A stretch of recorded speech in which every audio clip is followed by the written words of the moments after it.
एकनाथ शिंदे और अजीत पवार को धोखा देगी बीजेपी। लोकसभा चुनाव के बाद सहयोगी बदलने की तैयारी। शिवसेना और एनसीपी का प्रदर्शन तय करेगा बीजेपी के नए सहयोगी।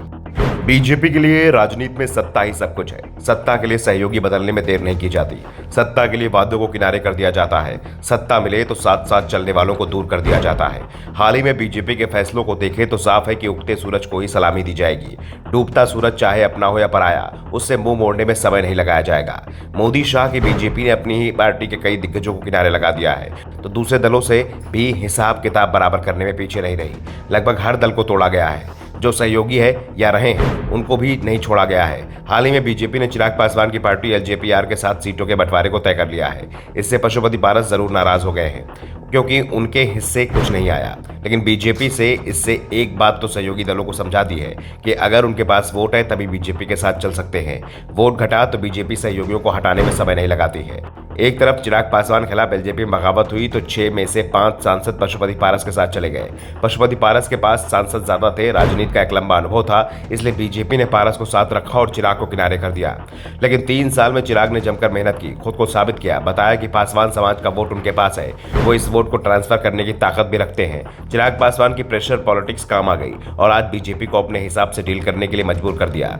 एनडीए में चिराग पासवान का वनवास खत्म हो गया है। पशुपति पारस जो पीएम मोदी के नाम का झंडा घूम रहे थे, उन्हें बता दिया गया है कि वो जाना चाहें तो बाहर जा सकते हैं। बीजेपी की इस रणनीति ने महाराष्ट्र तक खलबली मचा दी है। अजीत पवार और एकनाथ शिंदे दोनों को बता दिया गया कि अगर ताकत होगी तो ही बीजेपी साथ रखेगी।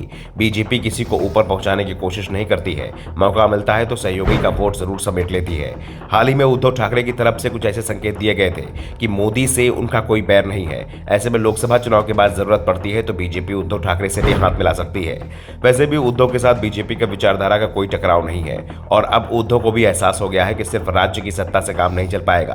केंद्र में भी सहयोगी दल की सत्ता जरूरी है, नहीं तो ईडी सरकार को काम नहीं करने देगी। और सिर्फ शिवसेना ही नहीं, ये चिंता अब अजीत पवार के मन में भी उठने लगी है, क्योंकि शरद पवार को पीएम मोदी अपना राजनीतिक गुरु तक बता चुके हैं, तो शरद पवार की बेटी सुप्रिया सुले पीएम मोदी को लेकर नरम रुख अपनाती रही है। ऐसे में महाराष्ट्र में महायुति गठबंधन में शामिल पार्टियों के लिए चिंता की सबसे बड़ी बात है कि अगर वो अपनी मूल दल यानी शिवसेना और एनसीपी का वोट अपने पाले में लाने में कामयाब नहीं रहे तो बीजेपी को सहयोगी बदलने में देर नहीं लगेगी। बिहार में उसने ये करके दिखा भी दिया है। यहां तक कि नीतीश कुमार के विरोध की भी बीजेपी को कोई चिंता नहीं है।